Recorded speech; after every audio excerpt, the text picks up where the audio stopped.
రాజమౌళి గారి dream project అయిన వారణాసి సినిమాలో రాముడి పాత్ర నా కెరియర్ లోనే బిగ్గెస్ట్ ఛాలెంజింగ్ రోల్ అని మహేష్ బాబు గారు తెలిపారు. దేవుడి పాత్ర కోసం గాంభీర్యం కోసం మోడర్న్ బాడీ లాంగ్వేజ్ ను పూర్తిగా మార్చాల్సి వచ్చిందని ఆయన తెలిపారు. దీనికోసం 3 నెలల పాటు కలరీ పయట్లు అంటే అదొక శిక్షణ అన్నమాట. కలరీ పయట్ శిక్షణ అయితే మహేష్ బాబు గారు తీసుకున్నారు. ఇది దాదాపు భారతీయ చరిత్రలోనే 3000 సంవత్సరాల నాటి శిక్షణ అనే చెప్పాలి. కలరీ పయట్ దాని పేరు. నిలబడే తీరు నడక మార్చుకోవడానికి ఇది హెల్ప్ అయిందని ఆయన తెలిపారు. రన్నింగ్ స్టైల్ కూడా చేంజ్ చేయడానికి 3 months వరకు దాదాపు ప్రాక్టీస్ చేశానని కూడా ఆయన తెలిపారు. అంటే రన్నింగ్ స్టైల్ మార్చడానికి కూడా ఆయన ప్రాక్టీస్ చేశారంట. ఇంకా వారణాసి మూవీ షూటింగ్ అప్డేట్ కి వస్తే, వారణాసి మూవీ షూటింగ్ అయితే 50% వరకు కంప్లీట్ అయింది. ఇంకా 150 days షూటింగ్ చేస్తే ఈ సినిమా 100% షూటింగ్ కంప్లీట్ అయిపోతుంది. మూవీ టీం అంచనా ఏంటంటే సెప్టెంబర్ కల్లా మూవీ కంప్లీట్ షూటింగ్ అయితే జరిగిపోతుంది. అక్కడ నుంచి మనకి 6 months టైం ఉన్నది కాబట్టి ప్రమోషన్స్ కానీ విఎఫ్ఎక్స్ వర్క్స్ కానీ ఆ టైం సరిపోతుందని రాజమౌళి గారు అయితే తెలిపారు.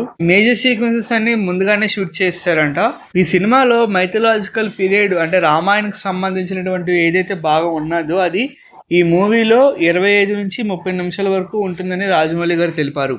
Thanks for watching this video.